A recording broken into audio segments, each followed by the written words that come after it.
الحمد للہ وکفا والصلاة والسلام علی عباده الذین اصطفیٰ، خصوصاً علی افضلہم وخاتم النبیین محمد الامین وعلی آلہ وصحبہ اجمعین. اما بعد فاعوذ باللہ من الشیطان الرجیم. بسم اللہ الرحمن الرحیم. اقرأ باسم ربک الذی خلق، خلق الانسان من علق، اقرأ وربک الاکرم الذی علم بالقلم، علم الانسان ما لم يعلم. وقال تبارک وتعالی نون والقلم وما یسطرون. صدق اللہ العظیم. رب اشرح لی صدری ویسر لی امری واحلل عقدۃ من لسانی یفقہوا قولی. معزز حاضرین اور محترم خواتین، علم کی ڈیفینیشن ایک بہت مشکل معاملہ ہے. یہ ایسی چیزوں میں سے ہے کہ جن کو ہر انسان خود سمجھتا ہے، لیکن اگر اسے ڈیفائن کرنے کی کوشش کی جائے تو پھر بہت سی مختلف آراء اس میں سامنے آتی ہیں. آپ کے علم میں ہوگا کہ فلسفے کی ایک بڑی اہم شاخ ہے ایپسٹیمولوجی. اس سے بحث کرتی ہے what's the nature of knowledge. لیکن میں اس وقت اس طرح کے فلسفیانہ مباحث میں نہیں جانا چاہتا. سب سے پہلی بات یہ کہ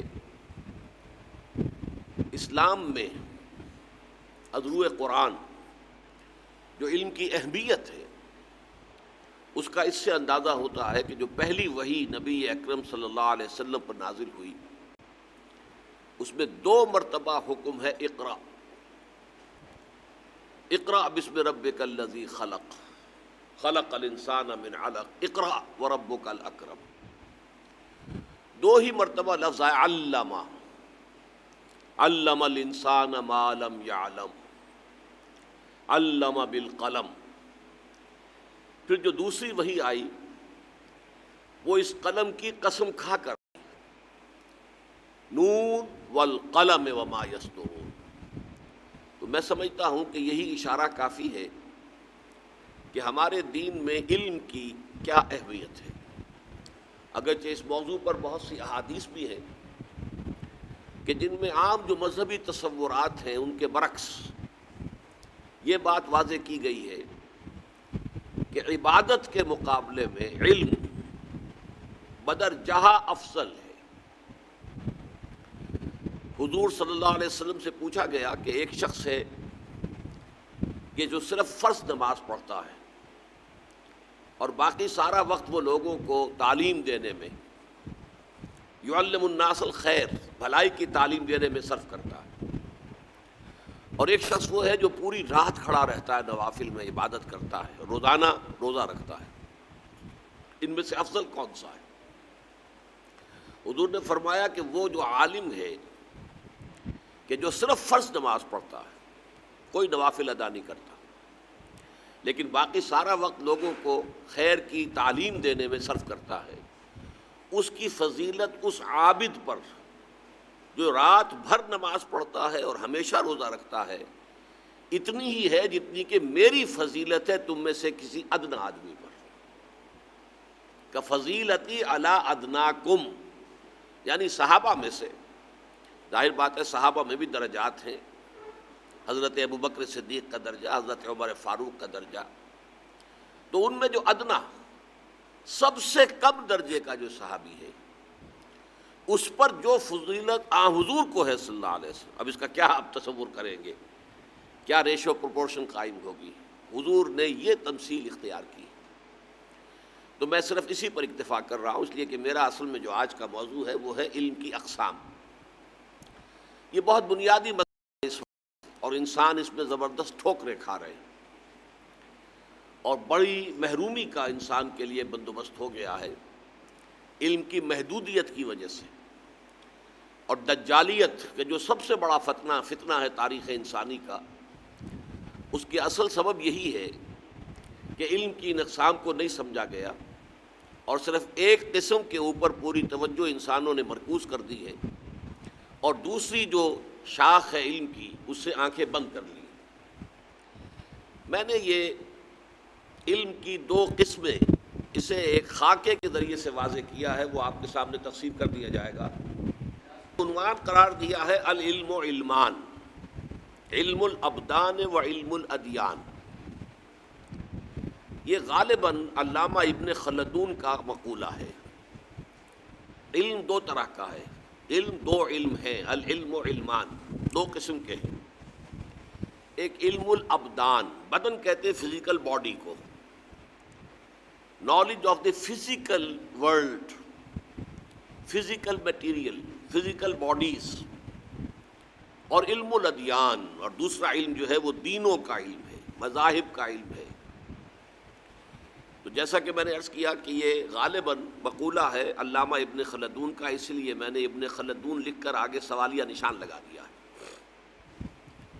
میرے نزدیک اس کی جو دو قسمیں ہیں ان کو میں نے کور کیا ہے تین اصطلاحات کے حوالے سے۔ ایک قسم ہے علم بالحواس جمع علم بالعقل، یہ دونوں مل کر ایک قسم بنتے ہیں۔ اور دوسری قسم ہے علم بالقلب یا علم بالروح، اس لیے کہ قلب جو ہے وہ روح انسانی کا مسکن ہے۔ یہ اصطلاحات جو میں نے اخذ کی ہیں اس کا بھی حوالہ دے دیا ہے۔ ابقات، شاہ اسماعیل شہید رحمۃ اللہ علیہ کی یہ بڑی بارکۃ الآراء تصنیف ہے، اور اس میں جو پہلا ابقہ ہے وہ چیپٹرز کی بجائے ابقات انہوں نے عنوان رکھا ہے اپنے چیپٹرز کا۔ تو الابقۃ الاولیٰ جو ہے وہ یہ ہے کہ انہوں نے علم کے تین دائرے معین کیے، علم بالحواس، علم بالعقل، علم بالقلب۔ علم بالحواس کیا ہے؟ میری آنکھ نے ہے، اس نے کچھ دیکھا ہے، اسے علم حاصل ہوا ہے، معلومات حاصل ہوئی۔ میرا کان ہے، اس نے کچھ سنا ہے، اسے کچھ معلومات حاصل ہوئی۔ یہ علم بالحواس ہے۔ یہ گویا کہ سب سے پہلا دائرہ ہے انسانی علم کا۔ اس کے بعد یہ ہے کہ یہ جو معلومات، یہ سماعت اور بصارت سے جو معلومات یہ فیڈ ہو جاتی ہیں، یہ کمپیوٹر ہے برین کا جو یہاں دماغ کے اندر لگا ہوا ہے، کھوپڑی کے اندر۔ آج یہ اس لفظ کے حوالے سے بات بہت آسانی سے سمجھ میں آ جاتی۔ کمپیوٹر، ظاہر بات ہے کمپیوٹر بہت بڑی شے ہے، لیکن وہ از خود کچھ نہیں کرتا، اس میں تو فیڈ کیا جاتا ہے۔ جو چیزیں آپ فیڈ کریں گے انہیں وہ پروسیس کرے گا۔ وہ ضرب تقسیم جو آپ کو کرنے میں ہو سکتا ہے 2 گھنٹے لگ جائے، وہ چشم زدم میں کر دے گا، بس یہ تو کر دے گا، لیکن اس کا اپنا کوئی معاملہ نہیں۔ وہ تو آپ فیڈ کریں گے، ڈیٹا فیڈ کریں گے، اسے وہ پروسیس کرے گا۔ تو بعد ہی یہ کمپیوٹر ہے کہ جو ہماری اس کھوپڑی کے اندر ہے۔ آنکھ نے جو دیکھا وہ ریلے ہو گیا اس کو، کان نے جو سنا وہ ریلے ہو گیا اس کو، پھر اس نے اپنی پرانی میموری سے پھر اس کو چیک اپ کیا، پہلے بھی کبھی یہ ایکسپیرینس مجھے ہوا ہے یا نہیں، اس سے کوئی نتیجہ نکالا۔ یہ کمپیوٹر ہے، یہ عقل ہے۔ تو یہ عقل جو ہے، یہ شاہ اسماعیل شہید نے اس کو دوسرا لیول قرار دیا علم کا، علم بالعقل۔ تیسرا انہوں نے کہا علم بالقلب۔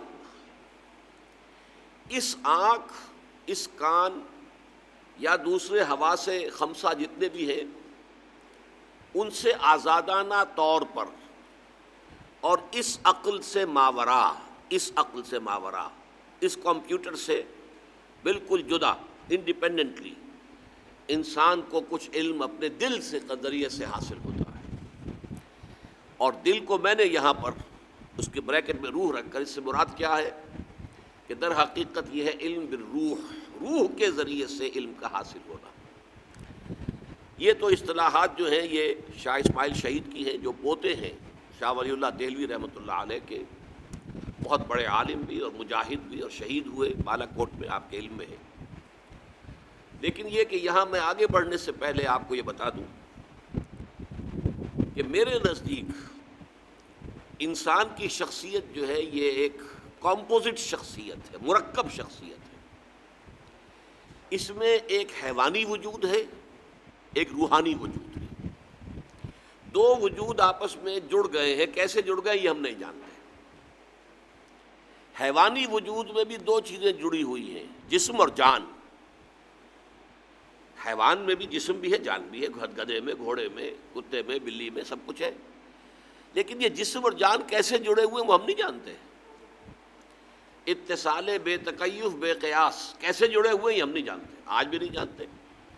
سارے جسم کی چیر پھاڑ کر لی ہم نے، ساری فزیولوجی پڑھ لی، یہ بڑے بڑے والیومز فزیولوجی پر، پتہ نہیں چلتا زندگی کہاں ہوتی ہے، زندگی انسان کے کس عضو سے متعلق ہے، کہاں اس کا بسیرا ہے، کہاں وہ ڈیرا ڈالتی ہے۔ تو یہ کچھ بڑی بات، لیکن معلوم تو سب کو ہے کہ یہ جسم ہے اور یہ جان ہے، جان نکلتی ہے تو مردہ پڑا ہے، اس کی کوئی حیثیت نہیں۔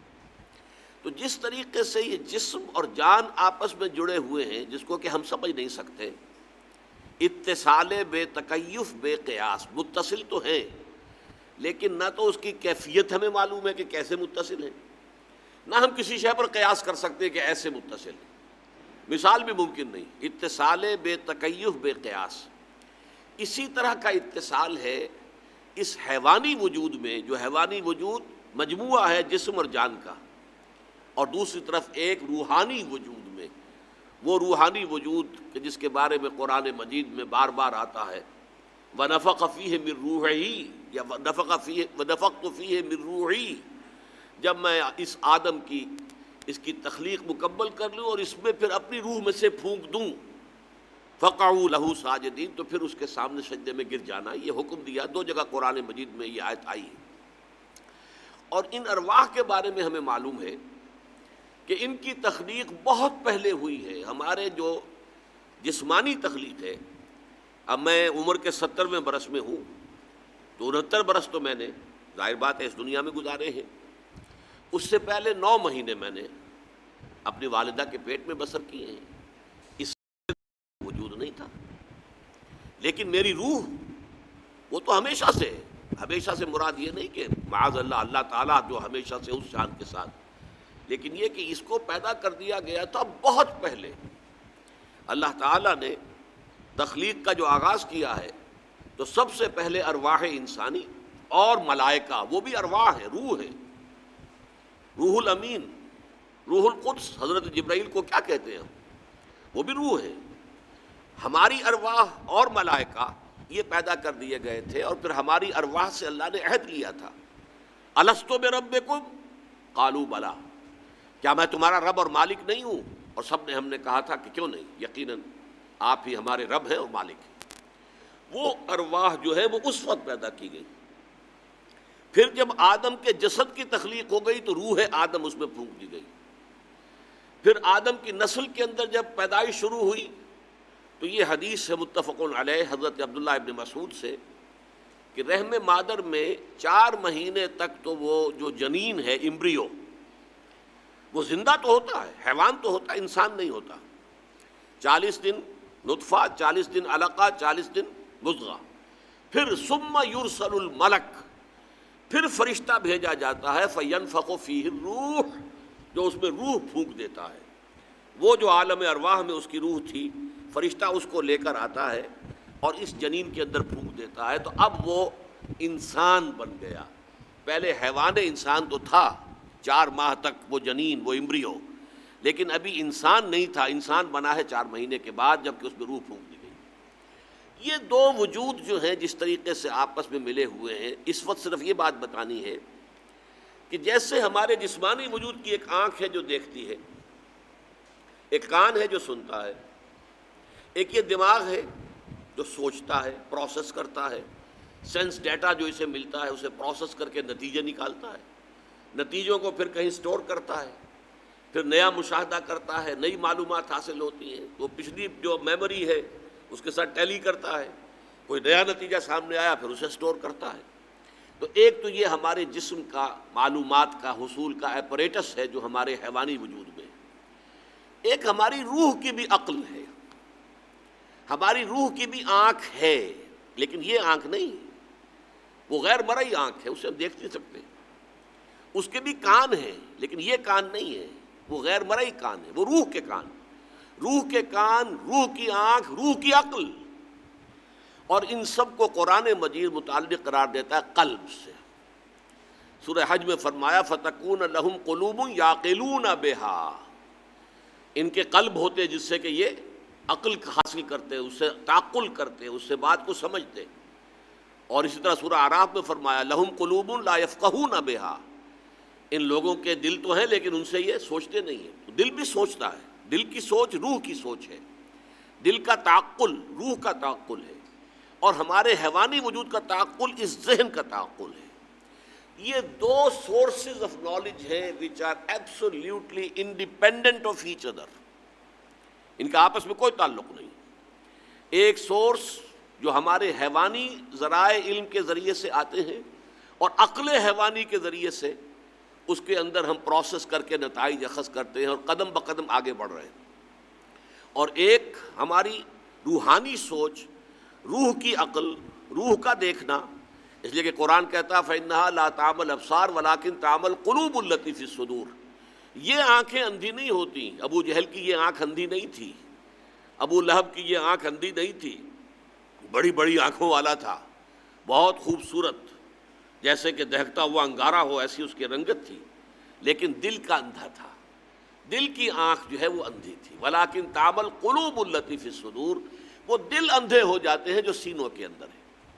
اب ان دونوں کو سمجھ لیجئے، یہ جو علم حیوانی ہے، اب یہ سمجھیے کہ یہ چھوٹے سے چھوٹے حیوان میں بھی موجود ہے، لیکن ترقی کر کے جو سب سے زیادہ ارتقاء یافتہ حیوان ہے یعنی انسان، حیوان انسان کی بات کر رہا ہوں، اس میں یہ اپنے ٹاپ پر پہنچ گیا ہے۔ اب میں نے اس کی ہمیشہ ایک مثال دی ہے کیونکہ یہ میرا مشاہدہ تھا۔ جیسے کہ آپ نے سنا ہوگا کہ نیوٹن کا شاید جو ہے تجربہ ہوا تھا کہ وہ ایک سیب کے درخت کے نیچے بیٹھا تھا، تو وہ سیب گرا، اس کے سر پر چوٹ جو لگی تو 14 طبق روشن ہو گئے۔ تو اس کی جو سوچ تھی کہ یہ نیچے کیوں آیا، اوپر کیوں نہیں گیا، تو اس سے وہ نتیجے پر پہنچا کہ زمین اپنی طرف کھینچتی ہے چیزوں کو۔ تو میں نے بھی ایک مشاہدہ کیا تھا کہ ایک چھوٹا سا کیڑا جو ہے ایک طرف کو چل رہا تھا، میں نے اس کے آگے ایک تنکا رکھ دیا، وہ تنکے کے پاس جا کر اس نے محسوس کیا کہ آبسٹرکشن ہے میرے راستے میں، تو اپنی ڈائریکشن چینج کر دی۔ اب میں نے پھر دوبارہ تنکا رکھ دیا، اس نے دوبارہ ڈائریکشن چینج کی، تیسری دفعہ میں نے رکھا، اس نے پھر چینج کی، چوتھی مرتبہ رکھا تو وہ اس کے اوپر سے گزرا۔ اب اس کو آپ انالائز کیجئے، فیلنگ، تھنکنگ، ڈیسیژن میکنگ، یہ سارا پروسیس جو ہے وہ اس چھوٹے سے کیڑے میں تھا۔ اس نے پہلے فیل کیا کہ رکاوٹ آ گئی ہے تو مجھے ایوائڈ کرنا چاہیے، میں اپنا ڈائریکشن بدل لوں، پھر چینج کیا، پھر چینج کیا، بالآخر اسے سوچنا پڑا کہ یہ تو میرا پیچھا نہیں چھوڑ رہی ہے رکاوٹ، I have to overcome it, اور اس نے فیصلہ کیا۔ یہ گویا کہ ان منیچر یہ پورا وہ پروسیس ہے جسے ہم تعقل کا پروسیس کہتے ہیں، فیصلہ کرنا، سوچنا، محسوس کرنا، اس پر غور کرنا، غور کر کے فیصلہ کرنا۔ لیکن یہ جو چھوٹے چھوٹے کیڑوں کے اندر بھی یہ ساری چیزیں موجود ہیں، لیکن ظاہر بات ہے کہ حیوانات کے پھر لیولز ہیں۔ اس کو اس وقت بھول جائیے کہ ایوولوشن کا جو فلسفہ درست ہے یا نہیں ہے، اسپیشل کریشن ہے یا ایوولوشن ہے، وہ مسئلہ ایک طرف رکھ دیجیے۔ یہ تو معلوم ہے نا کہ لیولز ہیں، ایک لوور اینیملز ہیں، ہائر اینیملز ہیں، ہائر اینیملز ہیں، ہائر اینیملز ہیں، اور تمام اینیملز میں سب سے ٹاپ پر ہومو سیپینز ہے، یہ انسان ہے، اس میں تو کوئی اختلاف کی گنجائش نہیں ہو سکتی۔ اس اعتبار سے انسان میں آ کر یہ جو علم بالحواس اور علم بالعقل ہے یہ اپنے پورے عروج کو پہنچ گیا۔ اب یہاں میں نے نیچے ایک اس کے لیے لفظ استعمال کیا، ایکوائرڈ نالج۔ یہ علم جو ہے یہ انسان خود ایکوائر کرتا ہے۔ دیکھا، کھول آنکھ، زمین دیکھ، فلک دیکھ، فضا دیکھ، مشرق سے ابھرتے ہوئے سورج کو ذرا دیکھ، دیکھو، ponder over it, infer from it, اس سے نتیجہ نکالو اور پھر سٹور کر لو اپنے پاس۔ یہ قدم بقدم قدم بقدم نوع انسانی جو ہے یہ علم حاصل کرتی چلی آئی ہے۔ مثلاً اتفاق سے سوچئے، کبھی ہمارے جو کوئی 100ویں پیڑھی میں یا 1000ویں پیڑھی میں کوئی ہوں گے جد امجد ہمارے بزرگ، آگ اس سے پہلے انہیں معلوم نہیں تھی کہ آگ کس شے کو کہتے ہیں۔ This is the first source of energy جو انسان کو معلوم ہوئی، وہ کیا؟ آگ میں حرارت ہے، قوت ہے۔ کیسے معلوم ہوئی؟ کہیں وہ کھڑا ہوا تھا اور اوپر سے کوئی چٹان گری، نیچے بھی پتھر ہی تھا، ان دونوں کے ٹکرانے سے شعلہ نکلا.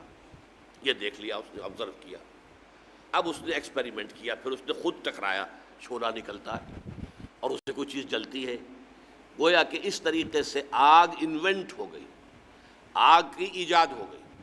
اس کے بعد آگ سے بھاپ کی ایجاد ہو گئی، پھر بھاپ کے انجن بن گئے. چلتے اسی طریقے سے رفتہ رفتہ رفتہ رفتہ، step by step, step by step, یہ جو انسانی علم ہے، ایکوائرڈ نالج جو ہے، حیوانی علم ہے، یہ بڑھتا چلا آیا ہے تاں کہ یہ تقریباً 100 سال جو گزرے ہیں، 150 سال کہہ لیجیے، اس میں تو ایکسپلوژن ہوا ہے.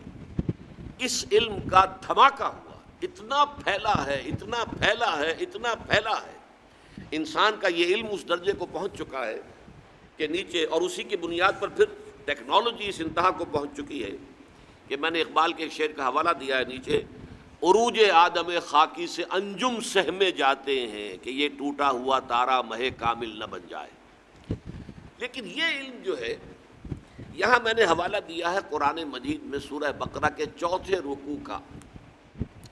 یہ 4 رکوع جو ہے سورہ بقرہ کا، یہ مکی صورتوں میں جو قرآنی میٹا فزکس بیان ہوئے ہیں، قرآنی بعد الطبیعات، ان کے ذہن، ان کا ایک خلاصہ بہترین جو ہے مدنی صورت کے شروع میں 4 رکوع سورہ بقرہ کا. قرآن کی جو دعوت آئی ہے مکی صورتوں میں، اس کا خلاصہ 3 رکوع میں ہے. عبادت رب، ایمان، آخرت پر ایمان، پاس بعد الموت پر ایمان، جنت اور دوزخ پر ایمان، یہ ساری چیزیں جو ہیں، قرآن پر ایمان، یہ 3 رکوع میں. حالانکہ یہ اصل مضامین جو ہیں یہ مکی صورتوں کے ہیں. اسی طریقے سے فلسفیانہ مباحث مکی صورتوں میں ہیں، لیکن یہ کہ ان کا خلاصہ جو ہے وہ سورہ بقرہ میں ہے. 6 مرتبہ آدم و ابلیس کا قصہ مکی صورتوں میں آیا ہے، 7ویں مرتبہ سورہ بقرہ کے اس 4 رکوع میں. اس 4 رکوع کی ایک عجیب شان ہے. اس کے شروع میں علم کی ایک قسم کا بیان ہے اور اس کے آخر میں علم کی دوسری قسم کا بیان ہے. علم کی پہلی قسم کو کہا گیا علم اسماء، علم آدم الاسماء کلھا. آدم کو اللہ تعالیٰ نے سارے نام سکھا دیے. یہ علم جو آدم کو دیا گیا، یہ انسان کا انسانی یا حیوانی علم ہے جو پوٹینشلی آدم میں ودیت کر دیا گیا. ذرا اس لفظ پر غور کر لیجئے گا، بالقوہ، پوٹینشلی. جیسے کہ میں مثال دوں آپ کو کہ آم کی گٹھلی میں پورا آم کا درخت موجود ہے. کہاں سے آیا وہ درخت؟ آم کی گٹھلی میں سے برآمد ہوا ہے نا. پوٹینشلی آم کی گٹھلی میں آم کا پورا درخت موجود ہے، لیکن اس کو آم کا درخت بننے میں وقت لگے گا. آپ اس گٹھلی کو زمین میں دبائیں گے، وہ وہاں پہ پانی جذب کرے گی، پھر وہ پھولے گی، وہ پھٹے گی، اس کے اندر سے 2 پتیاں نکلیں گی، پھر وہ 2 پتیاں اوپر چڑھیں گی تو کوئی تنا سا بنے گا، درخت بنے گا. کئی سال کے بعد وہ اس قابل ہوگا کہ اس میں آم لگے. یہ وقت تو گزرے گا، لیکن پوٹینشلی یہ پورا درخت اس گٹھلی میں موجود تھا. اسی طرح پوٹینشلی یہ علم جو ہے حضرت آدم علیہ السلام کو دے دیا گیا. اگرچہ اس کی ایکسفولیشن میں کئی ہزار برس لگ گئے، اس کو دوبارہ جو ہے پورا نکھر کر آنا، جیسا کہ وہ آج آ گیا ہے. فزکس ہے اور کیمسٹری ہے، اور فزکس کی نہ معلوم کتنی شاخیں ہو چکی ہیں، اور کیمسٹری کی کتنی شاخیں ہو چکی ہیں. پھر کاسمولوجی ہے، اسٹرانومی ہے، جیولوجی ہے، بے شمار نام ہے. بایولوجی ہے تو بایولوجی کی نہ معلوم کتنی شاخیں ہو چکی ہیں. آج تو ناممکن ہو گیا کسی ایک شخص کے لیے، ہیومنلی امپاسبل، کہ وہ تمام جو شاخیں ہیں علم کی، ان سب کے علم کا احاطہ کر سکے. امکان ہی نہیں. بڑے بڑے پی ایچ ڈیز وغیرہ جو ہوتے ہیں وہ علم کے کسی ایک چھوٹے سے گوشے کے اندر کچھ ان کی مہارت ہوتی ہے، اللہ کر سکتے. باقی سب سے بالکل بیگانہ ہو رہے، بلکہ کامن سینس سے بھی عاری ہو جاتے ہیں. اس لیے کہ وہ ایک ہی چیز کے اوپر مسلسل جو مراقبہ ڈال کر بیٹھتے ہیں، وہ تو اس سے یہ کہ ان کی نگاہوں سے باقی چیزیں اوجھل ہو جاتی ہیں. یہاں تک کہ کامن سینس سے بھی اکثر و بیشتر پی ایچ ڈیز جو آپ کو سائنس کے ملیں گے، وہ کامن سینس سے جو ہے تھوڑے وہ خاص ایک شعبے کے اندر ان پر معلومات. یہ علم ہے کہ جس کے بارے میں فرمایا گیا علم آدم الاسماء کلھا. لیکن اس کے پھر ایکسفولیشن میں یہ سارا وقت لگا ہے. قدم بقدم انسان نے یہ ساری چیزیں سیکھی ہیں. سیکھ کر اب اس کا مجموعہ جو کچھ ہے وہ آپ کے سامنے ہے. یہ علم جو ہے اچھا دوسرا بھی دیکھ لیجئے، علم بالقلب یا علم بالروح کو میں نے عنوان دیا علم وحی، اور اس کے لیے انگریزی کا لفظ ہے ریویلڈ نالج۔ ان دونوں میں فرق کیا ہے؟ دیکھیے، ایک ایکوائرڈ نالج، اس میں انسان ایک ایکٹیو رول پلے کرتا ہے، خود بڑھتا ہے، خود آگے معلومات حاصل کرتا ہے، خود نتائج نکالتا ہے، پھر ان نتائج کو ایکسپیریمنٹیشن کے ذریعے سے ویریفائی کرتا ہے کہ ہاں یہ بات ٹھیک ہے۔ پہلے اس نتیجے پر پہنچا کہ پانی میں ہائیڈروجن اور آکسیجن دو گیسز ہیں۔ اچھا اب ان دونوں کو جوڑ کر پانی بنا سکتے ہیں؟ جب ہم وہاں بنا سکتے تو اب بات بالکل ٹھیک ہو گئی کہ پانی در حقیقت دو گیسز سے مل کر بنا ہے، اس لیے کہ ہم نے اس پانی کو پھاڑا تو دو گیسیں نکل آئیں، اور دونوں گیسوں کو جوڑا تو پانی بن گیا۔ تو یہ ایکسپیریمنٹیشن سے وہ علم آگے بڑھتا ہے۔ تو اس میں انسان ایکٹیولی پارٹیسپیٹ کر رہا ہے علم کے حصول میں اور اس کو ڈیولپ کرنے میں۔ ریویلڈ نالج میں انسان کی روح جو ہے وہ پیسو ریسیپینٹ ہے، وہ اسے دیا جا رہا ہے۔ اسی لیے سورہ بقرہ کے چوتھے رکوع کے جو آخر میں فرمایا، جب حضرت آدم حضرت حوا کو حکم ہو گیا کہ بس اب تمہاری جو آزمائشی قیام تھا جنت میں وہ ختم ہوا، تم پر یہ بات واضح ہو گئی کہ یہ ابلیس لعین تمہارا دشمن ہے، تمہیں دھوکہ دے گا، ورغلائے گا، اب جاؤ زمین کا چارج لو۔ لیکن اب اس کے بارے میں جو چارٹر دیا گیا، فَإِمَّا يَأْتِيَنَّكُم مِّنِّي هُدًى فَمَن تَبِعَ هُدَايَ فَلَا خَوْفٌ عَلَيْهِمْ وَلَا هُمْ يَحْزَنُونَ۔ جب بھی تمہاری طرف تمہارے پاس میری جانب سے کوئی ہدایت آئے تو جو کوئی اس ہدایت کی پیروی کرے گا اس کے لیے نہ خوف ہے نہ حزن ہے۔ وَالَّذِينَ كَفَرُوا وَكَذَّبُوا بِآيَاتِنَا أُولَٰئِكَ أَصْحَابُ النَّارِ هُمْ فِيهَا خَالِدُونَ۔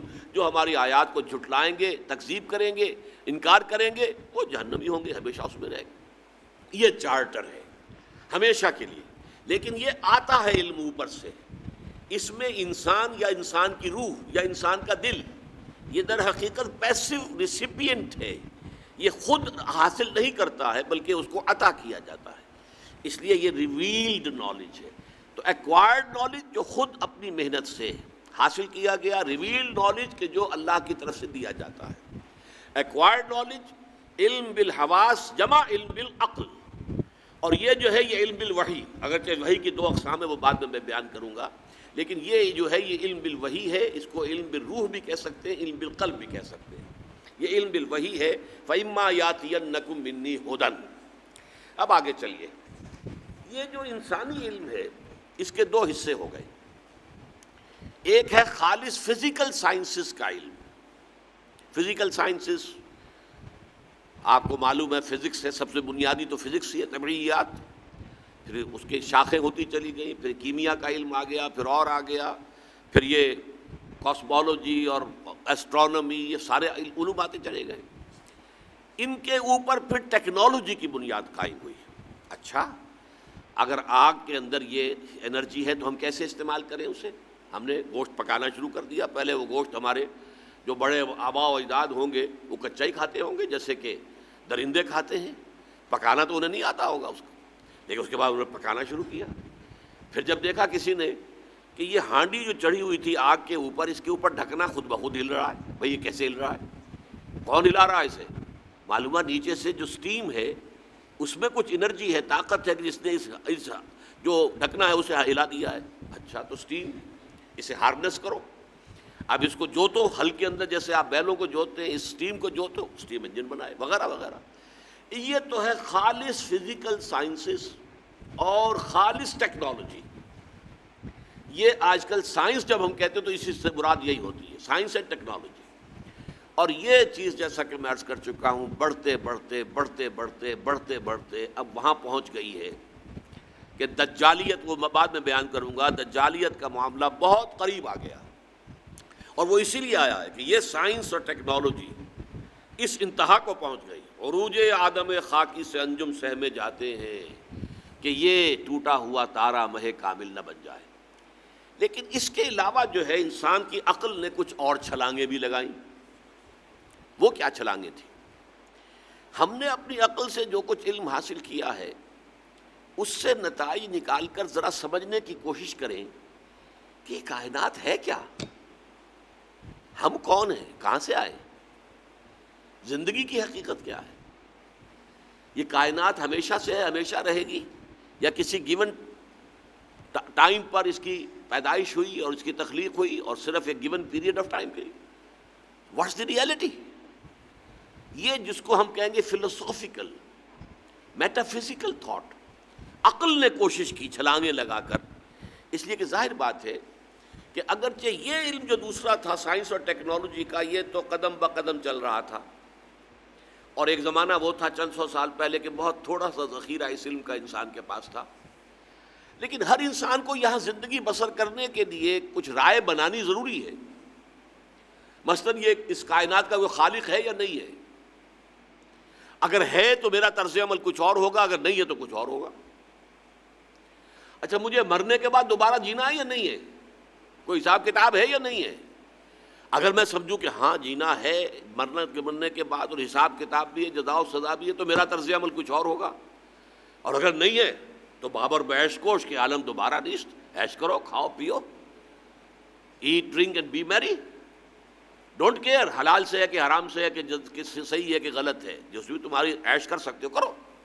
تو انسان کو اس دنیا میں اپنا ایٹیچیوڈ اور کانڈکٹ معین کرنے کے لیے لازماً کچھ میٹا فزیکل کانسیپٹس قائم کرنے لازم تھے، اور یہ ابتدا سے تھے، جبکہ ابھی وہ علم جو ہے ہمارا سائنٹیفک نالج وہ تو بہت ہی پریمیٹو سٹیج میں تھا۔ یہی وجہ ہے کہ ابتدا ہی سے لوگوں نے سوچنا شروع کیا ان میٹا فزیکل ایشوز پر۔ کچھ نے کہا ہے پیدا کرنے والا، کس نے کہا نہیں کچھ نہیں، خود بخود ہے، مادہ ہی مادہ ہے، بس ہمیشہ سے مادہ ہی ہے، مادہ ہی کا ظہور ہے۔ کسی نے کہا نہیں نہیں خدا خدا خدا خدا خدا ہی کا ظہور ہے یہ کائنات بھی۔ کسی نے کہا کہ خدا بھی قدیم ہے، مادہ بھی قدیم ہے، ایک روح نام کی ایک شے اور بھی ہے وہ بھی قدیم ہے۔ تین قدما، ایک یہ کہ مادہ اور خدا دو قدیم ہے، ایک یہ کہ نہیں مادہ بھی قدیم، خدا بھی قدیم، روح بھی قدیم، وغیرہ وغیرہ۔ یہ مختلف فلاسفیز ہیں، ان کا سب سے زیادہ جامع اگر دیکھنا ہو تو وہ انڈین فلاسفی ہے، بہت قدیم ترین فلاسفیز میں سے انڈین فلاسفی ہے، یہ سارے اسکول مل جائیں گے۔ تو یہ جو فلسفے لوگوں نے تیار کیے ہیں، تو اب یہ میں نے دوسری شاخ قائم کی اس میں کہ یہ جو ایکوائرڈ نالج ہے اس میں ایک تو ہے سائنس اور ٹیکنالوجی جس کی بے شمار شاخیں ہیں اور بے پناہ عروج ہو چکا ہے، دوسرا فلسفہ ہے۔ فلسفے میں دو شاخیں ہیں، ایک ما بعد الطبیعیات، کانسیپٹس، میٹا فزیکل کانسیپٹس۔ خدا کوئی فزیکل شے نہیں ہے، میٹا فزیکل ہے، it's beyond our senses, he is beyond our senses.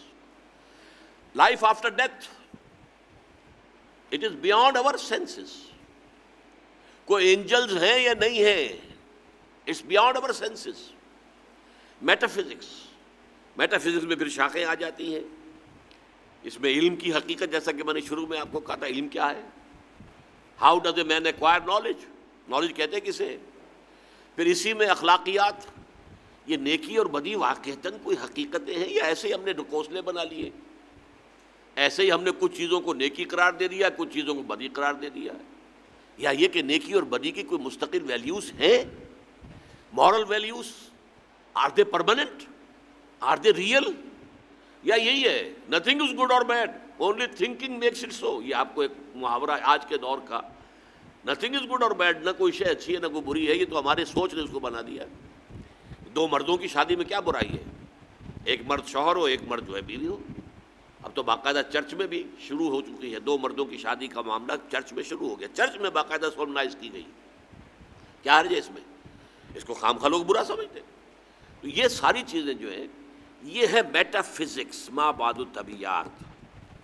اس کے ساتھ ہی یہ کہ انسان نے یہ بھی سوچا کہ ہمیں یہاں زندگی گزارنے میں کوئی نظم، کوئی انتظام، کوئی قواعد، کوئی قوانین، کوئی دستور کوئی بنانا پڑے گا نا۔ ایک گھر کا نظام کیسے چلے گا، کوئی اس کی ہیڈ ہوگا یا نہیں ہوگا، ایک ہوں گے یا دو ہوں گے، and who would be the head of the family. یہیں سے مسئلہ شروع ہو گیا۔ اس کو آپ عمرانیات کہیں گے، سوشولوجی، کہ پورا ایک معاشرہ ہے، معاشرے میں خاندان ہے، خاندانوں میں کس کی کیا حیثیت ہے، پھر خاندان مل کر قبیلہ بنتے ہیں، قبیلے کا کوئی شیخ ہے، اس کا حکم ماننا چاہیے، قبیلے کی کچھ رسومات ہیں، کچھ ریتیں ہیں، کوئی رسمیں ہیں، کچھ ان کی یوں سمجھیے کہ ہمیشہ سے آنے والی روایات چلی آ رہی ہیں، ان کی پابندی کرنی پڑے گی. You belong to such and such tribe, so you have to accept these things, کیونکہ تمہارے قبیلے کی روایت یہ ہے. پھر یہ قبیلے مل کر شہروں میں آ کر آباد ہوئے. اب وہ آپس میں قبیلے کیسے کریں گے انٹریکٹ, ان کے درمیان معاملات کیسے طے ہوں گے؟ تو سٹی اسٹیٹس کا کانسیپٹ وجود میں آیا. پھر اس سے آگے بڑھ کر بڑی بڑی امپائرز بن گئی, Roman empire, Persian empire, Chinese empire. اس سے آگے آ کے اب آپ کو معلوم ہے کہ کانسیپٹ آف اسٹیٹ, ریاست کی ایک حکومت ہوتی ہے. پھر عوام ہوتے ہیں. عوام کے اور حکومت کے کیا تعلقات ہوں گے؟ عوام کے حقوق کیا ہیں؟ حکومت کے حقوق کے اور اختیارات کیا ہونے چاہیے؟ معاشی نظام کیا ہونا چاہیے؟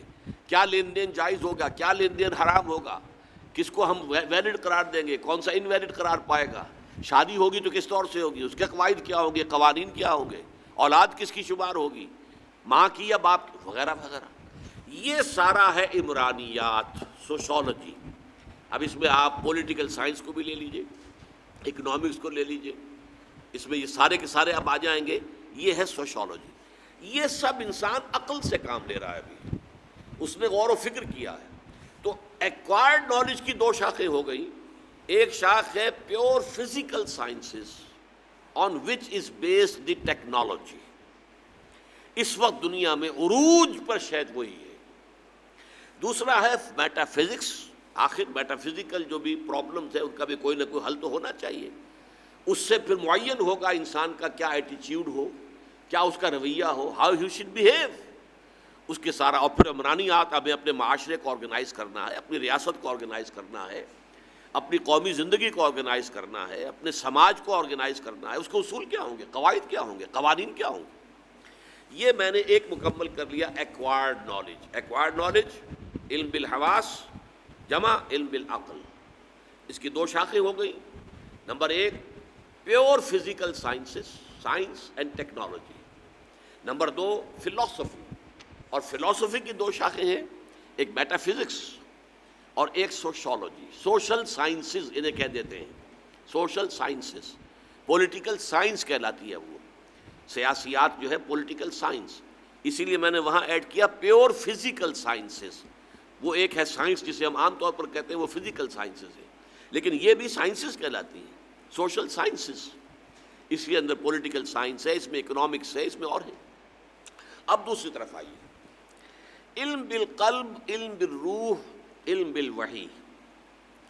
اس میں سب سے پہلی بات یہ جانیے کہ اس کا کوئی تجربہ عام انسانوں کو ایسا بھی ہوتا ہے کہ جس کو ساری دنیا مانتی ہو. وہ ہے. آپ نے ہمیشہ سنا ہوگا ایک لفظ ہے انٹیوشن. انٹیوٹیولی مجھے یہ معلوم ہوا ہے, آئی ڈونٹ نو ہاؤ. نہ میں نے غور کیا, نہ میں نے صغرا کبرا جوڑا, نہ میں نے اس سے نتائج نکالے, but somehow or the other this has come to my mind. This is my intuition. تو انٹیوشن پھر عقل والا معاملہ تو نہ ہوا اس میں, نہ وہ حواس کا معاملہ ہے, انٹیوشن. اور آج کل اس کے لیے لفظ استعمال ہو رہا سکس سینس. ایک تو سینس 5 تھے, سب سے بڑا جو ہے سماعت ہے, بصارت ہے, پھر سونگنا ہے, چکھنا ہے, ٹچ ہے, لیکن سکس سینس بھی کوئی شے ہے. اس سے اب آگے چل رہا ہے ایکسٹرا سینسری پرسیپشن.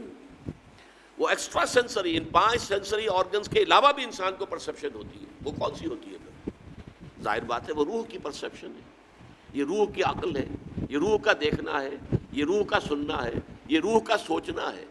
یہ در حقیقت جسے ہم عام اصطلاحات میں نے 3 الفاظ آپ کے سامنے رکھے, انٹیوشن, وجدان. میں پاتا ہوں بس اپنے ذہن میں یہ بات. I can't say, I don't have any argument. میرے پاس کوئی دلیل بھی نہیں ہے اس کی. بھائی میں خود دلیل سے وہاں تک پہنچا ہوں تو دلیل آپ کے سامنے رکھوں گا نا. میں استدلال کے ذریعے سے پہنچا ہی نہیں ہوں. یہ تو کسی طریقے سے بس میرے ذہن میں کسی نے ڈال دی ہے بات, یہ کس طرح خود بخود آ گئی ہے اور ٹپک پڑی ہے. اس لیے انٹیوشن, سکس سینس اور ایکسٹرا سینسری پرسیپشن, یہ ساری چیزیں جو ہیں آج کی اصطلاح میں وہ در حقیقت ایک پریمیٹیو فارم ہے اس علم بالوحی, علم بالقلب. اس کا ثبوت ہے کہ یونیورسلی انسان مانتا ہے کہ ہے, صرف علم بالحواس اور علم بالعقل نہیں ہے, بلکہ واقعتاً کوئی اور بھی سورس آف نالج ہے. اس سورس آف نالج کو شریعت کی اصطلاح میں وحی کہا گیا. اچھا, وحی جو ہے اس کی 2 قسمیں ہیں.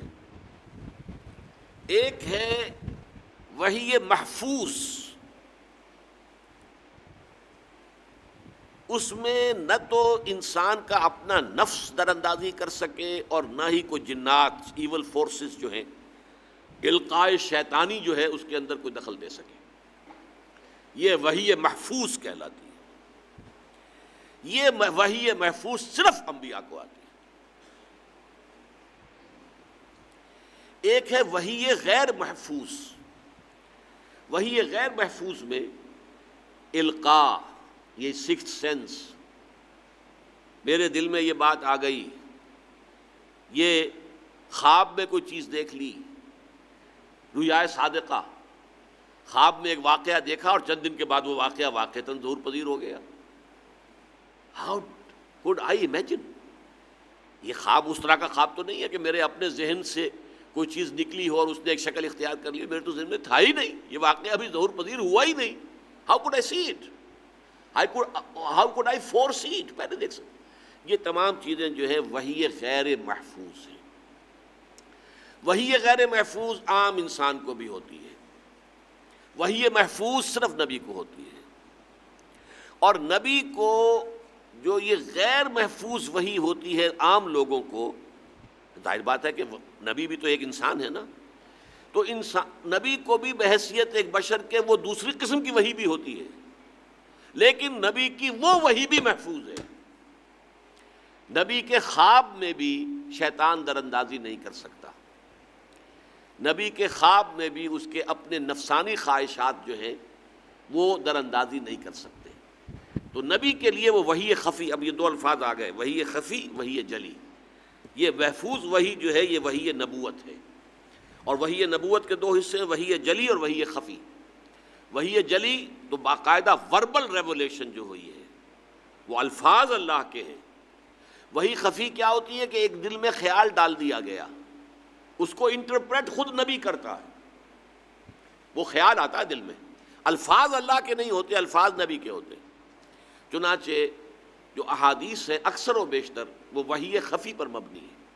اللہ کی طرف سے القاء ہوا، اللہ کی طرف سے بات دل میں ڈالی گئی، لیکن اس کو زبان سے جو ادا کیا حضور نے کیا، اس کے لیے الفاظ جو وضع کیے حضور نے کیے، اس کو ہم اس لیے وحی خفی میں شامل کرتے ہیں. دوسری وحی غیر محفوظ کے نیچے دیکھیے، الہام، رؤیا صادقہ، کشف. اچھا یہ کافروں کو بھی ہو سکتے ہیں، اس میں کسی مسلمان کا غیر مسلم کا کوئی فرق نہیں ہے، الہام ہو سکتا ہے. الہام تو اللہ تعالیٰ جو ہے حیوانات کو کرتا ہے. الہام جو ہے حیوانات کو، وہی بلکہ لفظ وہی استعمال ہوا، اوحیٰ ربک الی النحل، شہد کی مکھی کو آپ کے رب نے وحی کی، یعنی جو بھی اس کے اندر اللہ نے یہ ڈالا ہوا، کس نے سکھایا اسے کہ جاؤ بھائی فلاں پھول کا خون جو ہے رس چوسو اور چوس کر آؤ اور اس کو اپنے جسم کے اندر جو ہے اس کی وہ پروسیس کر کے وہ شہد بناؤ اور جا کر وہ اپنے چھتے کے اندر جو ہے اسٹور کراؤ. کس نے سکھایا؟ یہ کہاں سے ٹریننگ لی ہے؟ تو یہ ٹریننگ اللہ نے وحی کے ذریعے سے دی ہے. ہر جاندار کو اوحیٰ الی کل سماء امرہا، اللہ نے ہر آسمان میں اس کے امر کی وحی کر دی. اب آسمان تو کوئی جاندار شے تو نہیں ہے، لیکن اللہ نے اس کو وحی کی ہے. تو اللہ تعالیٰ نے ہر شے کو وحی کی، کل کائنات، کل مخلوقات کو، حیوانات کو، تمام جو ہے جمادات کو، ان سب کو وحی کی ہے. تو وہ وحی جو ہے جو ریسیو کر رہے ہیں یہ مخلوقات، خود حاصل نہیں کر رہے. خود حاصل کرنے والا وہ ایکوائرڈ نالج ہے، اس کے بارے میں پہلے بات کر چکے مکمل. یہ جس کو کہ ریسیو کرتے ہیں، ان میں پھر یہ ہے کہ وحی کی دو قسمیں بڑی مشہور، ایک وحی محفوظ، ایک وحی غیر محفوظ. غیر محفوظ میں الہام ہے، رؤیا صادقہ. اب دیکھیے آپ کو معلوم ہے کہ حضرت یوسف علیہ السلام کے زمانے کا جو بادشاہ تھا وہ کوئی مومن تو نہیں تھا نا، وہ لوگ تو کافر تھے، نہ وہ ایمان لایا حضرت یوسف پر. ہاں ان سے متاثر ہوا، ان کی صلاحیت سے، ان کے دیانت سے، ان کی روحانیت سے، ایمان تو نہیں لایا. لیکن خواب اس نے سچا دیکھا تھا. وہ خواب جس کی تعبیر حضرت یوسف نے بتائی ہے وہ کس نے دیکھا تھا؟ وہ حضرت یوسف نے تو دیکھا تھا، بادشاہ نے دیکھا تھا، جس کے بارے میں کہ اس کے درباریوں نے تو یہ کہہ دیا تھا کہ یہ تو ایسے ہی ہے، خیال ہے، غلط اضغاث و احلام ہے. لیکن یہ کہ وہ تو خواب اتنا سچا تھا، اس کی تعبیر کی گئی تو واقعہ میں ایسا ہی ہوا کہ 7 سال بہت اچھی فصل ہوگی اور 7 سال پھر انتہائی سخت قحط پڑے گا. 7 گائیں ہیں جو بڑی موٹی ہے، بڑی پلی ہوئی ہیں، اور ساتھ ہیں دبلی، وہ ان کو ہضم کر رہی، ہڑپ کر رہی، کھا گئی. تو یہ خواب تو سچا تھا، لیکن دیکھنے والا وہ کوئی مومن تو نہیں تھا. تو اس میں کوئی تقسیم نہیں. یہ خواب، سچا خواب، کشف، یہ جو آپ کو یہ سنیاسی وغیرہ ہیں، یہ بھی تو کچھ چیزیں انہیں کشف ہو جاتی ہیں، بتا دیتے ہیں، حالات بتا دیتے ہیں. یہ سب کچھ اس لیے کہ وہ روح کو انہوں نے اس کی بالندگی کی ہوتی ہے، تپسیا کر کر کے، تپسیا کر کر کے، تپسیا کر کر کے، ریاضتیں کر کر کے، تو روح کے اندر وہ طاقت پیدا کر لی ہے کہ وہ جو ہے اس عالم ارواح کے ساتھ کو اپنا رابطہ قائم کر کے کچھ خبریں لے آئے. کاہن لوگ جو جیسے کرتے تھے. تو یہ سارا معاملہ الہام، رؤیا صادقہ، کشف، تحدیث جو ہے اس سے لفظ بنتا ہے محدث. ایک تو ہے محدث تو کہتے ہیں وہ شخص کے جو علم حدیث کا ماہر ہو، عالم ہو بہت بڑا، وہ محدث ہے. امام بخاری محدث ہے، امام مسلم محدث ہے. ایک محدث جس سے اللہ کلام کرتا ہے. چنانچہ حضور نے فرمایا صلی اللہ علیہ وسلم کہ ہر نبی کی امت میں کچھ محدث ہوتے تھے. ہر نبی کی امت میں، وہ نبی نہیں ہوتے تھے، لیکن یہ کہ ان سے اللہ کلام کرتا تھا. اور میری امت کا محدث عمر ہے رضی اللہ تعالی عنہ. حضرت عمر سے اللہ تعالیٰ کلام کرتا ہے. تو یہ میں نے مختلف جو ہے وہ بنا دیے، الہام، رؤیا صادقہ، کشف، تحدیث. یہ حجت نہیں ہے. ان میں سے کوئی چیز چونکہ غیر محفوظ ہے. میرے دل میں کوئی بات آئی ہے، ہو سکتا ہے شیطان نے ڈالی ہو، مجھے کیا پتا کہ واقعتاً اللہ کی طرف سے ہے یا شیطان کی طرف سے ہے. I can't decide. لہذا دلیل نہیں بنے گی میرے لیے جب تک کہ میں قرآن اور حدیث کی جو بھی معیار ہے اس کے اوپر پرکھ نہ لوں. اگر اس کے مطابق ہے تو ٹھیک ہے، نہیں ہے تو میں رد کر دوں گا کہ یہ شیطان کی کوئی شاید القاء شیطانی ہے. تو ان میں سے کوئی چیز حجت نہیں بنے گی. لیکن یہی چیزیں جب نبی کو ملتی ہے تو یہ محفوظ ہوتی ہیں. ان میں نہ القاء شیطانی ہو سکتا ہے اور نہ القاء نفس ہو سکتا ہے. لہذا وہ وحی کے درجے میں ہے. تو وحی جلی اور وحی خفی مل کر اب اس کی تقسیم دیکھیے. اس وحی جلی اور وحی خفی دونوں میں دو چیزیں ہمیں ملتی ہیں، ایک حکمت اور ایک احکام. یہ کرو، یہ نہ کرو، یہ حکم ہے، امر اور نہیں، اوامر اور نواہی.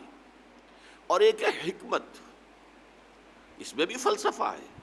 وَلَقَدْ آتَيْنَا لُقْمَانَ الْحِكْمَةَ أَنِ اشْكُرْ لِلَّهِ وَمَنْ يَشْكُرْ فَإِنَّمَا يَشْكُرُ لِنَفْسِهِ وَمَنْ كَفَرَ فَإِنَّ اللَّهَ غَنِيٌّ حَمِيدٌ. وَإِذْ قَالَ لُقْمَانُ لِابْنِهِ وَهُوَ يَعِظُهُ يَا بُنَيَّ لَا تُشْرِكْ بِاللَّهِ إِنَّ الشِّرْكَ لَظُلْمٌ عَظِيمٌ. یہ حکمت ہے. اور حضرت لقمان نبی نہیں تھے، اللہ نے یہ حکمت ان کو عطا کر دی. تو حکمت جو ہے اور یہ اس کائنات کے اندر تخلیق خداوندی کے جو بنیادی اصول ہیں، یا ایک حکمت احکام بھی ہوتی ہے. حکم جو دیا ہے اس کی حکمت کیا ہے؟ نماز پڑھنا بغیر حکمت کے نہیں ہے. روزہ رکھنے کی حکمت ہے، زکوٰۃ کی حکمت ہے، حج کی حکمتیں ہیں. تو حکمت احکام، اور ایک ہے اصولی حکمت، بنیادی حکمت. ایک ہے احکام. احکام کی پھر دو قسمیں ہیں، ایک ہے شرعی یا فقہی اور ایک ہے اخلاقی. ایک یہ سچ بولو، یہ کوئی شریعت کا حکم نہیں ہے، یہ تو اخلاقی حکم ہے بھائی، انسانی اخلاقیات میں شامل ہے. جھوٹ مت بولو، وعدہ خلافی نہ کرو، والدین کی خدمت کرو. یہ سب کیا ہیں؟ یہ اخلاقیات ہیں. شریعت میں یہ ہے کہ یہ حرام ہے، شراب حرام ہے، یہ مت پیو، یہ سور حرام ہے، اس کو مت کھاؤ، یہ چیز مردار حرام ہے، یہ خون حرام ہے، وغیرہ وغیرہ. تو یہ ہے کہ جن سے اب یہ احکام اور حکمت پر، حکمت کو پھر میں نے دو حصوں میں تقسیم کیا ہے، کلی یا اصولی اور تفصیلی حکمت. اور شرعی یا فقہی احکام بھی دو طرح کے، اجتماعی اور انفرادی. اب یہ جو تقسیم ہے، ان دونوں علوم کے درمیان میں نے کچھ یہ ڈاٹڈ لائن کے ذریعے سے تعلقات قائم کیے ہیں. دیکھیے، سائنس کا تو کوئی تعلق دین کے ساتھ نہیں بنتا. یہ علیحدہ ایک انسانی علم ہے، انڈیپینڈنٹ ہے، اور اس کے اندر تو انسان کی ان السمع والبصر والفؤاد، سماعت، بصارت اور عقل، یہ تین چیزیں ہیں کہ جو اس کے اندر کار فرما ہے. البتہ فلسفے کا تعلق دین کے ساتھ بنتا ہے. فلسفے میں جو مابعد الطبیعات کے موضوعات ہیں وہی کلی یا اصولی حکمت کے موضوعات ہیں. بیسک فلسفی آف ریلیجن جو ہے وہ وہی ہے کہ جو فلسفے میں آ کر میٹا فزکس بن جاتی ہے. اس کے سبجیکٹس جو ہیں، اس کے موضوع جو ہیں وہ بالکل جو ہے وہ کامن ہے، مشترک ہے۔ اسی طریقے سے جو تفصیلی حکمت ہے اور جو اجتماعی احکام ہے، ان دونوں کو جوڑیے تو یہ عمرانیات کے ساتھ جڑ جائے گا۔ قرآن نے سود کو حرام کیا، جوئے کو حرام کیا، فلاں شے کو حرام کیا، فلاں بے حرام ہے، فلاں بے جائز، ان سب کا تعلق کس سے بنے گا؟ اکنامکس کے ساتھ۔ شادی کے یہ احکام ہے، یہ قوانین ہے، طلاق کے یہ احکام ہے، یہ قوانین ہے، بیوی کے یہ حقوق ہے، مرد کے یہ، شوہر کے یہ، اس سے کیا تعلق بنے گا؟ آپ کے سماجی نظام کے ساتھ۔ حکومت کیسے بنے گی؟ امرہم شورا بینہم، اطیعوا اللہ و اطیعوا الرسول و اولی الامر منکم، ان سے بنیادوں سے آپ کا پولیٹیکل سسٹم بنے گا۔ یہ ساری چیزیں پولیٹیکل سائنس سے متعلق ہیں۔ تو گویا کہ وحی جلی اور وحی خفی سے ہمیں جو دو چیزیں ملی، حکمت و احکام، تو حکمت میں سے کلی یا اصولی حکمت جو ہے، اس کا موضوع وہی ہے جو مابعد الطبیعات کا ہے۔ ان دونوں کو جوڑنے کی کوشش سے جو علم وجود میں آیا ہے، اس کا نام علم کلام ہے۔ وحی نبوت کا جو علم ہے وہ علم تفسیر ہے، علم حدیث ہے۔ علم حدیث، علم تفسیر، وحی جلی، وحی خفی، ان سے احکام مستنبط ہوئے تو وہ ہے فقہ۔ لیکن جو حکمت کلی ہے قرآن اور حدیث کے اندر، اس کا تعلق جڑتا ہے مابعد الطبیعات کے ساتھ، اور مابعد الطبیعات میں منطق، فلسفہ اور جو دین کی حکمت کلی یا اصولی ہے، ان دونوں کے درمیان جب برج آپ لگائیں گے، انہیں جوڑیں گے، ان میں ربط قائم کریں گے، تو اس کا نام ہے علم کلام۔ یہ ہمارے قدیم علوم میں سے ایک بہت بڑا علم ہے، علم کلام۔ متکلمین جیسے محدثین، جیسے مفسرین، جیسے فقہاء، ایسے ہی متکلمین بہت اہم ان کا جو ہے فنکشن رہا ہے۔ اس لیے کہ ظاہر بات ہے کہ انسان جو ہے، اب ظاہر بات ہے کہ جو دین کا جو سورس ہے وہ عقل نہیں ہے، نقل ہے۔ دین تو نقل ہوا، منتقل ہوا ہے، اللہ سے جبرائیل کو، جبرائیل سے محمد کو، محمد سے صحابہ کو، صحابہ سے تابعین کو، یہ تو منتقل ہوتا چلا آ رہا ہے نا۔ قرآن اور حدیث منتقل ہوتے چلے آ رہے ہیں۔ تو دین کی اصل بنیاد تو ہے نقل، عقل نہیں ہے۔ لیکن انسان عاقل ہے جس کے لیے کہ یہ دین آیا ہے، اس کے اندر عقل ہے، وہ عقل سے اس کو سمجھنے کی کوشش کرتا ہے۔ تو جب عقل سے سمجھنے کی کوشش کرے گا دین کے نقل کو، تو جو علم وجود میں آئے گا اس کا نام علم کلام ہے، اسکالسٹسزم۔ یہ ہمارے علوم کا ایک بہت بڑا شعبہ ہے کہ عقل اور نقل کے درمیان ایک ربط اور تعلق قائم کرنے کی کوشش کی جائے۔ البتہ جو احکام ہیں شرعی اور فقہی، اس میں جیسا کہ میں نے عرض کیا، اجتماعی احکام اور تفصیلی حکمت مل کر جائے گی عمرانیات کے ساتھ۔ اس موضوع پر شاہ ولی اللہ دہلوی رحمۃ اللہ علیہ کی بہت بڑی کتاب ہے حجت اللہ البالغہ، بلکہ اس موضوع پر غالباً ایک ہی کتاب ہے ہماری پوری تاریخ میں۔ سوشولوجسٹ دو ہی پیدا ہوئے ہیں پورے ہماری اسلامی تاریخ کے اندر، ایک علامہ ابن خلدون تھے جن کے نام سے آج میں نے یہ بات شروع کی تھی، العلم و علمان غالباً انہی کا قول ہے، اور دوسرے ہیں شاہ ولی اللہ دہلوی رحمۃ اللہ علیہ۔ علامہ ابن خلدون اس دور کے سوشولوجسٹ ہیں جب کہ ابھی ملوکیت کا دورہ تھا اور ابھی سائنس بڑی پریمیٹو حالت میں تھی۔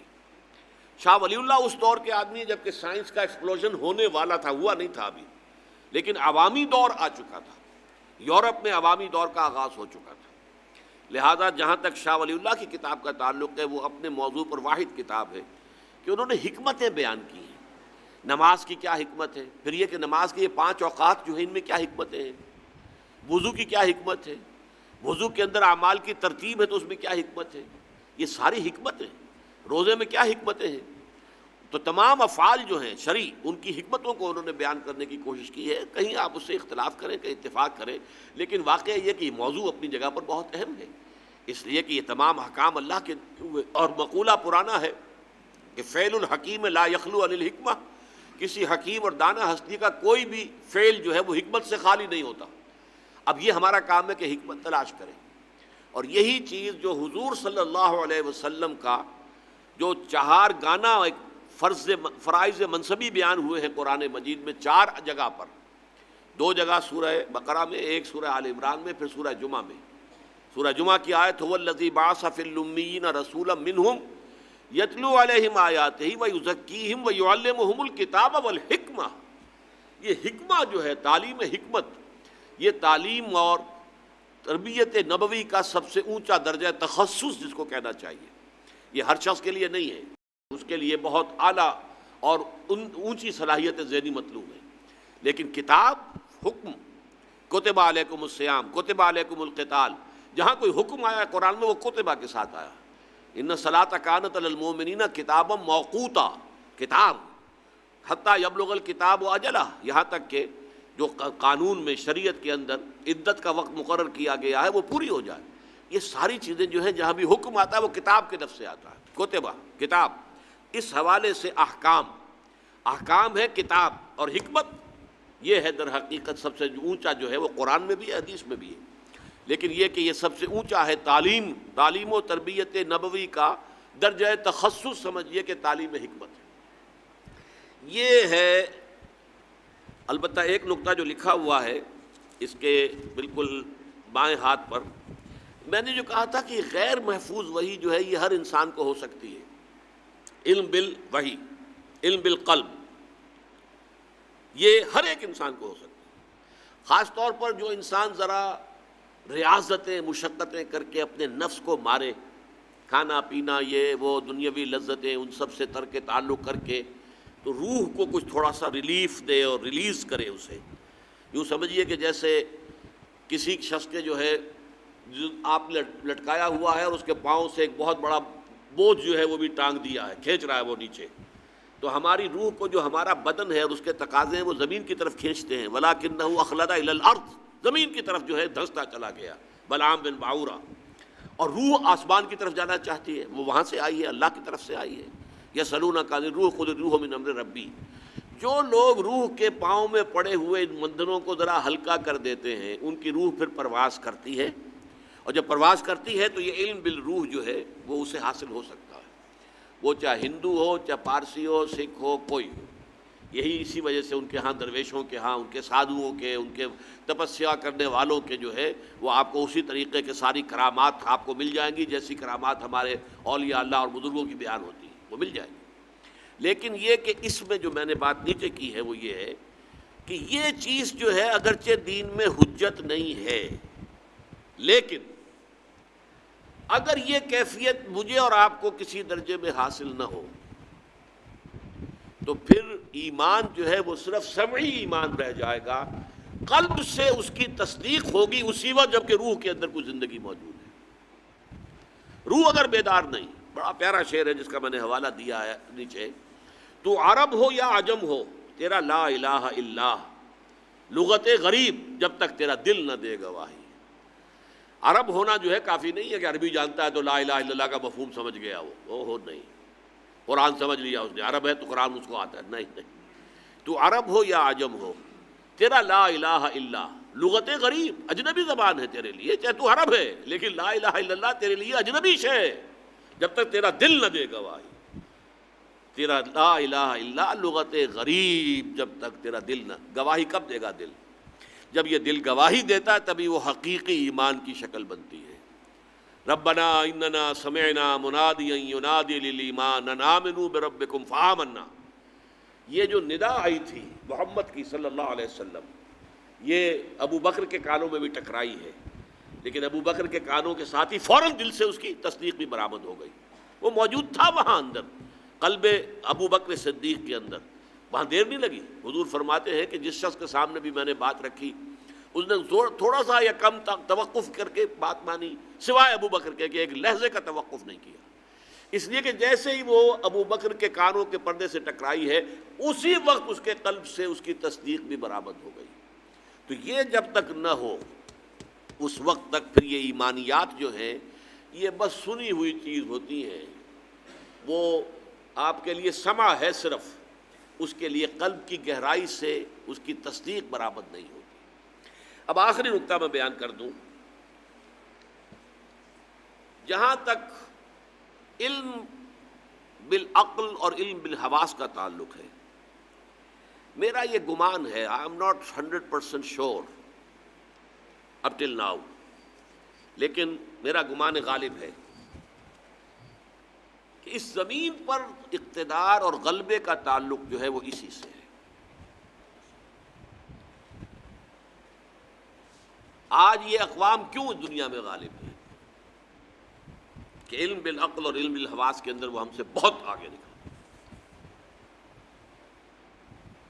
وہ مسلم تو نہیں ہے، کافر ہیں، عیسائی ہوں، یہودی ہوں، چینی ہوں، کون ہے، ان کا کیا تعلق؟ اسی لیے میں سمجھتا ہوں کہ قرآن مجید میں خلافت کے ساتھ علم اسماء کو جوڑا گیا ہے. وَإِذْ قَالَ رَبُّكَ لِلْمَلَائِكَةِ إِنِّي جَاعِلٌ فِي الْأَرْضِ خَلِيفَةً، خلافت کا ذکر شروع ہو رہا ہے. قالوا أتجعل فيها من يفسد فيها ويسفك الدماء ونحن نسبح بحمدك ونقدس لك قال إني أعلم ما لا تعلمون وعلم آدم الأسماء كلها ثم عرضهم على الملائكة. اس کا تعلق آپس میں ہے. خلافت عرضی جو ہے وہ ملتی ہے تو اس علم بالعقل اور علم بالحواس کے ذریعے سے ایک خاص مقام تک پہنچنے کے بعد ملے گی. البتہ امامت کا تعلق اس سے ہے. یہ جو حضرت ابراہیم سے کہا گیا تھا کہ انی جاعلک للناس اماما، میں تمہیں پوری نوع انسانی کا امام بنانے والا، امامت.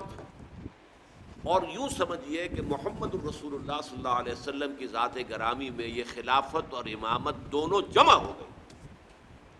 اور مسلمانوں کو پھر خلافت عرضی ملی کب؟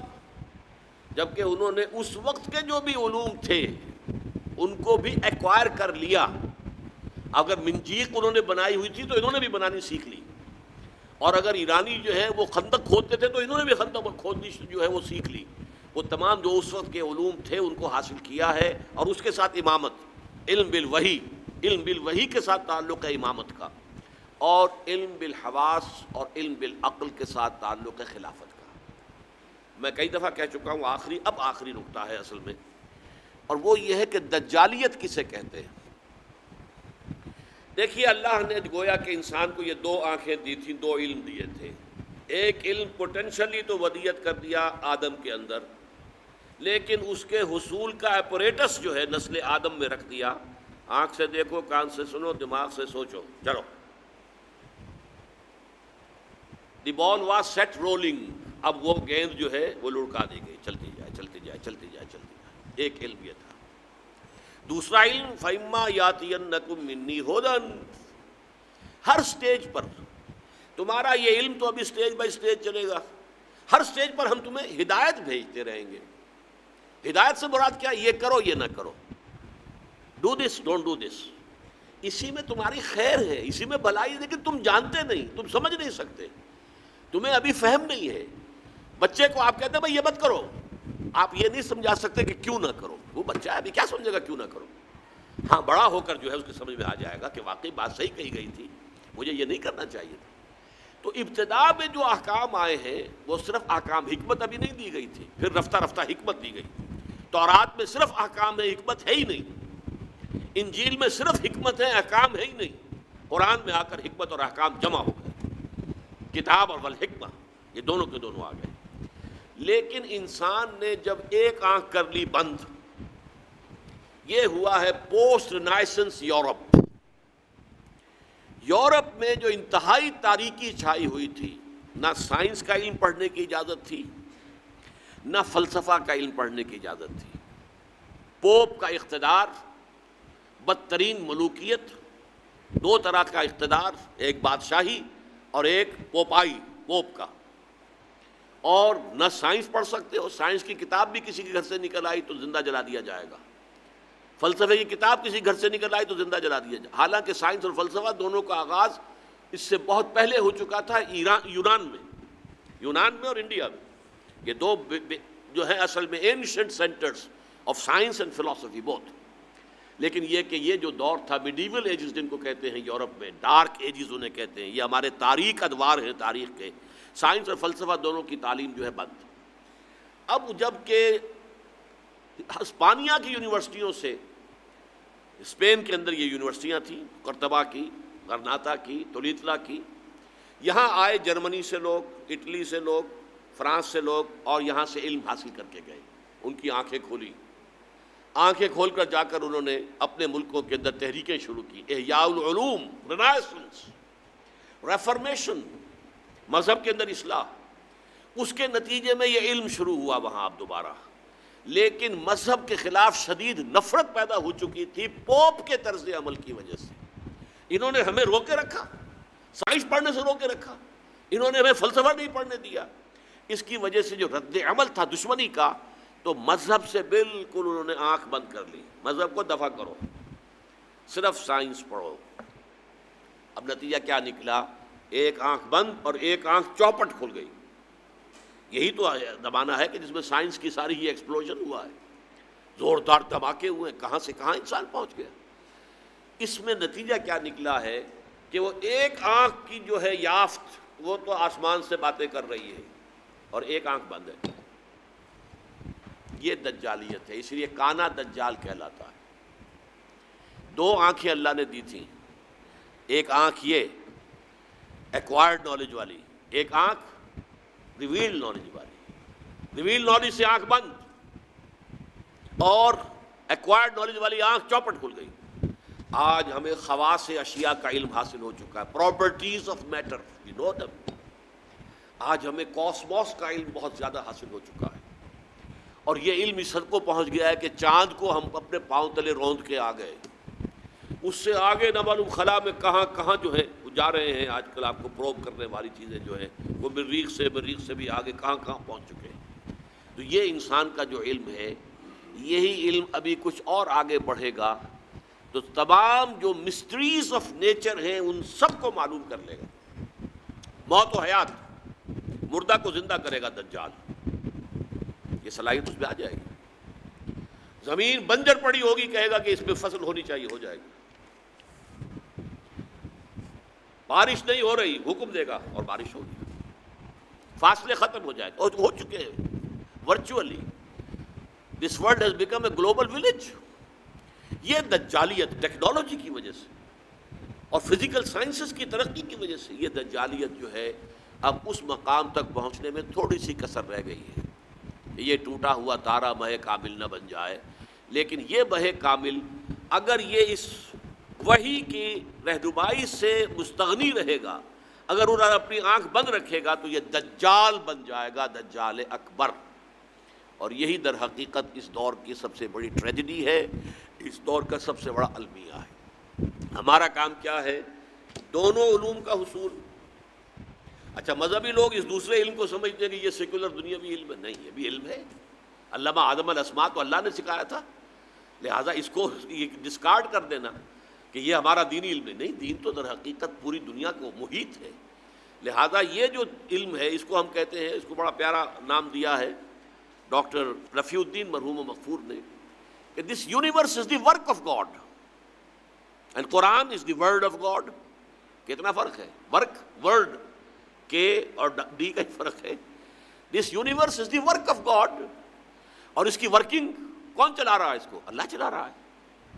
یدبر الامر من السماء الى الارض، ہی از دی مدبر۔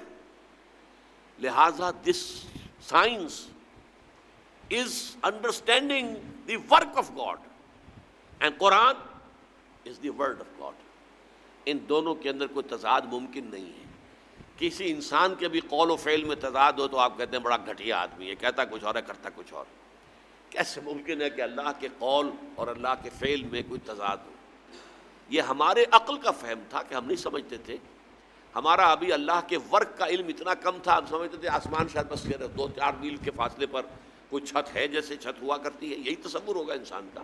آج سے 1000 سال پہلے اور کیا سمجھا ہوگا اس نے کہ ہاں یہ کہاں ہے؟ اس حوالے سے نوٹ کیجئے۔ تو یہ ہمارے فہم کی کمی تھی۔ ابھی ورک آف گاڈ کا علم بہت کم تھا، آج ورک آف گاڈ کا علم بہت ہو گیا ہے۔ اور تسخیر کائنات، جس کو اللہ تعالیٰ پوٹینشلی اول دن سے ہمارے لیے مسخر کر چکا ہے، سخر لکم ما فی السماوات و ما فی الارض جمیعا منہ، تمہارے لیے مسخر کر دیا ہے اللہ نے جو کچھ آسمانوں میں جو کچھ زمین میں، کل کا کل پوٹینشلی تو مسخر کیا ہوا ہے۔ یہ تو وہ جو پوٹینشل علم دیا گیا تھا، علم الاسماء، جیسے اس کی ایکسفولیشن کے اندر وقت لگا ہے، اسی طرح اس تسخیر کائنات کی جو ہے اس کی تکمیل میں وقت لگ رہا ہے۔ لیکن یہ کہ یہ جب اپنے اس عروج کو پہنچے گی، اور چونکہ اس نے وحی سے اپنا رخ موڑ لیا، وحی کی سورس سے اپنے آپ کو محروم کر لیا، تو اسی کا نام دجالیت ہوگا۔ اقول قولی ھذا واستغفر اللہ لی ولکم ولسائر المسلمین والمسلمات.